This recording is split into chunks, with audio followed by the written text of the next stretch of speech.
कहानी की शुरुआत में हमें एक बार को दिखाया जाता है जहां लोग मजे से ड्रिंक कर रहे होते हैं। इसी बार में सर्जियो नाम का एक आदमी आता है। जिस टाइम सर्जियो बार का दरवाजा खोलकर अंदर आता है, ठीक उसी टाइम पर एक आदमी बार से बाहर निकलता है। जैसे ही वो आदमी बाहर जाता है, उसे कोई सर में गोली मार देता है और उसकी मौत हो जाती है। ये देखकर लोगों में भगदड़ मच जाती है। आसपास के सभी लोग वहां से भाग जाते हैं। किसी को कुछ नहीं पता कि गोली किसने और कहां से चलाई। कुछ ही देर में सड़कों पर सन्नाटा छा जाता है। बार के अंदर मौजूद सभी लोग दरवाजे के पास खड़े होकर डेड बॉडी को देखते हैं, लेकिन डर के मारे कोई भी उस मरे हुए आदमी के पास नहीं जाता। उन्हें समझ नहीं आता कि अब उन्हें क्या करना चाहिए। उसी वक्त एक आदमी पुलिस को कॉल करने की कोशिश करता है, लेकिन उसके फोन में नेटवर्क नहीं आता। और जब बाकी लोग भी अपने मोबाइल में नेटवर्क चेक करते हैं तो उनके मोबाइल में भी नेटवर्क नहीं आ रहा होता, जैसे किसी ने जैमर लगा दिया हो। ये देखकर वे लोग और भी ज्यादा डर जाते हैं। तभी इस बार का क्लीनर डिसाइड करता है कि वो उस मरे हुए आदमी के पास जाएगा, लेकिन जैसे ही वो डेड बॉडी के पास आता है तभी उसे भी कोई शूट कर देता है। यह देखकर बार के अंदर मौजूद सभी लोगों की सांसें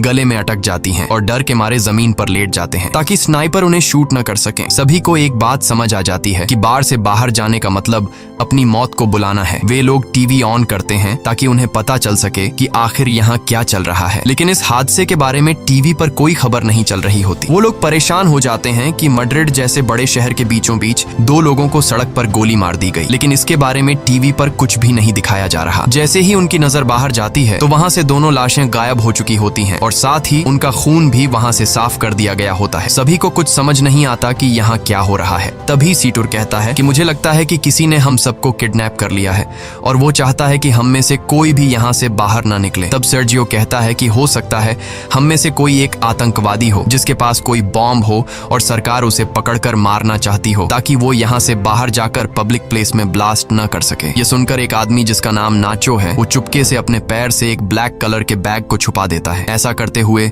सर्जियो उसे देख लेता है। अब सर्जियो को यकीन हो जाता है कि नाचो एक आतंकवादी है, जरूर उसके बैग में कोई बॉम्ब होगा। वह सबको नाचो को पकड़ने के लिए बोलता है। नाचो को पकड़ने के बाद जब ये लोग उसके बैग को छीन लेते हैं तब नाचो कहता है कि बैग को मत खोलो, इसमें कुछ भी नहीं है, लेकिन ये लोग उसकी बात नहीं मानते और जब बैग को खोला जाता है तो उसमें से कुछ कपड़े और एक हार्ड डिस्क निकलती है। एलिना नाचो से पूछती है कि इस हार्ड डिस्क में क्या है। नाचो कहता है कि इसमें ऐसी कोई भी चीज नहीं है जिससे किसी को भी नुकसान हो, इसलिए बार की मालकिन अम्पारो ब्रीफ केस को उठा लेती है। लेकिन अम्पारो रखते हैं और इजराइल से खुद को बचाने के लिए सीढ़ियों पर चढ़ने लगते हैं, पर तभी एलेना के पास जो इंजेक्शन होता है वो उसके हाथ से छूटकर नीचे गिर जाता है। अब क्योंकि इजराइल भी उनको मारने के लिए उनके पीछे सीढ़ियों पर चढ़ रहा था, इसलिए अब एलेना इंजेक्शन उठाने के लिए वापस नहीं जा सकती थी, क्योंकि अगर वह नीचे जाती तो इजराइल उसे मार देता। तभी इजराइल नाचो को पैर से पकड़ लेता है। तब नाचो को एहसास हो जाता है कि वह बाहर नहीं जा पाएगा, इसलिए अपना वैक्सीन एलेना को पकड़ा देता है और उसे कहता है कि अपना ख्याल रखना है। तभी इजराइल नाचो को पैर से पकड़कर नीचे जोर से खींच लेता है, जिससे ये दोनों नीचे गिर जाते हैं और उनकी मौत हो जाती है। तब एलेना नाचो का दिया हुआ वैक्सीन खुद में इंजेक्ट करती है और ऊपर ड्रेनेज का ढक्कन खोलकर बाहर निकल आती है। बाहर निकलते ही उसे बहुत सारे लोग दिखाई देते हैं और वह देखती है कि सरकार ने यहाँ से आगे का पूरा इलाका सील कर दिया है। तभी एक औरत अपना जैकेट निकालकर एलेना को पहना देती है और एलेना लोगों में घुल मिल जाती है। इस कहानी में कुछ बेगुनाह लोग भी मारे जाते हैं,